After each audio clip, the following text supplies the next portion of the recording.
Some of us at a young age get a good idea of what we want to try to do in life, but very few of us actually start their career as a teenager, stay with it their entire life, and earn legendary status. But that was the case with our next inductee. He was born on April 11th, 1928, in Athens, Georgia. He knew at the tender age of 11 that he wanted to be a writer and reporter as he began to cover small events for his hometown newspaper in Athens. By the time he was 14, he was promoted to sports editor of the Athens Banner Herald, which made him the youngest person in the country to ever hold that position. He would go on to attend the University of Georgia, where he tried his hand at collegiate boxing, which helped develop his love of the sweet science. After graduating, he worked several jobs as a reporter, but it was his writing of a book, Football's Greatest Coaches, that led him to his big break. He moved to Miami and went to work for the Miami Herald in 1956, and within a year, he was promoted to sports editor. For the next 5 decades, he covered all the major sports in South Florida, but he had a particular love for boxing. He made hundreds of trips to the famous Fifth Street Gym on Miami Beach, where he became friends with Florida Boxing Hall of Famers Muhammad Ali and Angelo Dundee. In 2003, he retired as sports editor, but remained with the Herald for more than a decade as a columnist. Among his countless accolades, he received the Red Smith Award in 1989, which is the highest honor a sports journalist can obtain. The award is given for lifetime achievement, and at the time he was the youngest writer to ever win that award. He also was awarded with the prestigious A.J. Liebling Award for outstanding boxing writing at the 82nd Boxing Writers of America dinner in 2004. He penned his final column for the Herald in 2016, and appropriately enough, it was a column memorializing the passing of the great Muhammad Ali. He passed away in January of last year at the age of 88. Perhaps his best tribute remains that in the days before ESPN and the internet, he was the source that so many boxing fans went to get their boxing news. Ladies and gentlemen, please join me in welcoming to the Florida Boxing Hall of Fame class of 2018 boxing writer and reporter, the late Edwin Pope.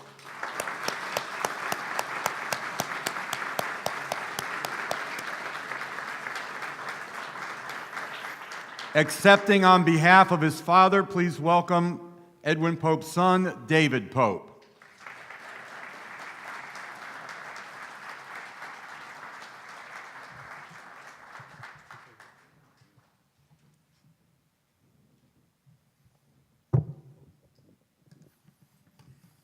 Thank you very much. If my dad were here, he'd tell me, keep it short. And he'd say it just like that, keep it short. We lost Dad recently, and we lost a giant. He was the most humble man I ever met. He never wanted to talk about himself, but he always wanted to know about you. He never judged a man by his status or his wallet. He just judged a man by his character. And that was a lesson he taught me. Sorry, it stings a little bit since we just lost him.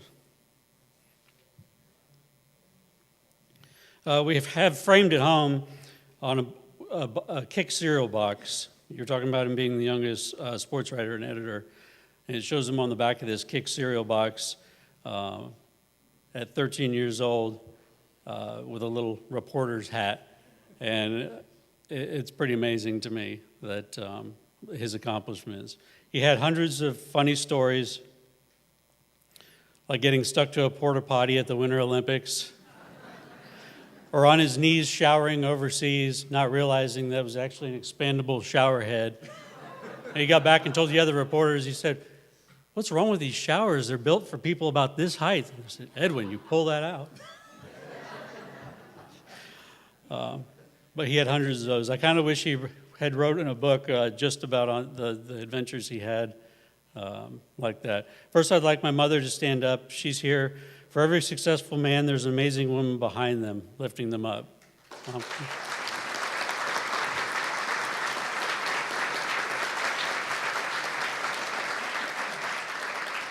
Honestly, there probably should be an awards program just for wives, mothers, fathers, and grandparents who supported these inductees to reach their goals. All those years of support do not go unnoticed. Boxing was special to my father. Joe Louis was his first sports hero at age 11. He had a picture of himself with Joe later on in life next to a plane, and it was one of his favorite pictures. It really meant a lot to him. We had it next to his bed in a collage of pictures of his life during the last days of his. Back at the University of Georgia, Dad thought he wanted to be a boxer. His first fight was against the mighty Adam. The coach told him, "Edwin, you've got to back out of this. The guy's going to kill you." Dad said, I can't. Everybody knows about the fight. I'm not backing out now. He got in. He went in first round. Pow. The guy broke his nose, blood everywhere. That was the end of his boxing career and back to writing. Dad also grew a special relationship with Muhammad Ali when he traveled on a bus with him to the second Ali Liston fight, to his training camp in Massachusetts. Dad said Ali drove the bus and had them all on the edge of their seat as he continued to turn around to address them, along with all the cars driving by, letting them know who he was and where they were going. The bus actually broke down on the way, and they had to change buses. As they drove away, Ali leaned out the window and told the broken down bus he was too good for that little bus like you anyway. They spent 4 days on that bus without showering, along with Ali periodically coming back, leaning up against them, trying to give them riding tips. He learned on that trip what a sweet and kind man Ali really was, and I can see that in this boxing community. And talking to several of you over breakfast, that's really true. It's a very tight-knit community. When Ali died, Dad got out of his bed. He was not feeling well. He asked me to get his laptop and that he was going to write a story. I said, "Dad, are you sure? You know, you don't feel so good?"